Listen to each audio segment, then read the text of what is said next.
माधव पोद्दार का मिलना तो हो जाता है विद्या से और वहां से चले जाते हैं। जी हाँ, विद्या अरमान अभीरा अपनी अपनी राह पर चली जाती है। पर अगले दिन अभीरा ये क्या करने लगी है। जी हाँ, माधव पोद्दार तैयार होकर जाने लगते हैं। अभीरा को आवाज देकर ये कहते हैं कि बेटा मैं जा रहा हूँ, तेरे लिए नाश्ता तैयार करके रखा है, वक्त से खा लेना।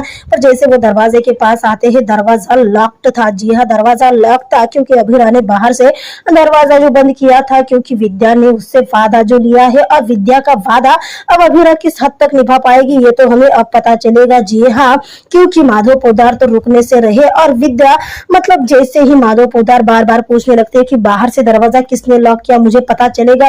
बार बार पूछने पर अभीरा चुप नहीं रह पाती और वो बोल देती है कि पापा दरवाजा मैंने लॉक किया है क्योंकि मैं चाहती हूँ कि आप माँ के पास रुके, क्योंकि माँ को आपकी बहुत ज्यादा फिक्र है। और भाई माधव पोद्दार बहुत ज्यादा गुस्सा हो जाते हैं अभीरा पर, ये कहते हुए कि अगर तेरे लाइफ में भी ऐसा केस आता है जिसकी वजह से तेरे जान को खतरा होगा तो क्या तू अपने कदमों को पीछे ले लेगी। मेरे लिए परिवार से भी सबसे भी जरूरी अगर कुछ है तो वो मेरी ड्यूटी है, मेरा काम है। जी हाँ, यही कहते हैं माधव पोद्दार। साथ ही अभीरा से ये भी कहते हैं कि मुझे मेरे जान से ज्यादा मेरी ड्यूटी प्यारी है और मुझे पसंद नहीं कि मेरी ड्यूटी में कोई आए। और उसी दौरान माधव पोद्दार सबसे बड़ी बात कह देते हैं अभीरा से, ये कहते हैं कि अगर तेरी जिंदगी में भी ऐसा कोई केस आता है जिसकी वजह से तेरे जान को खतरा है तो क्या तू वो केस छोड़ देगी।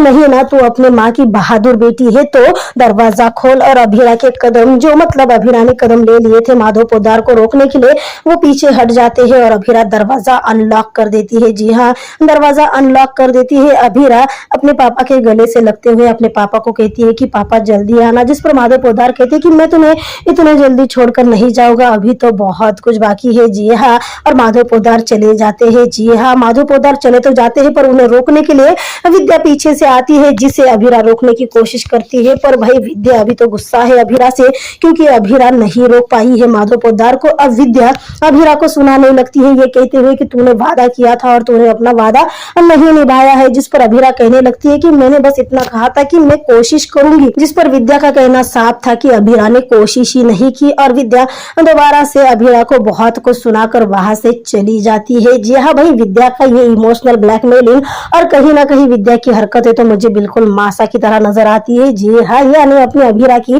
ड्रैगन सा की तरह नजर आती है। कि आपको भी दादी सा और विद्या की हरकतें थोड़ी थोड़ी मिलती जुलती नजर आती भी है या नहीं, जरूर कमेंट में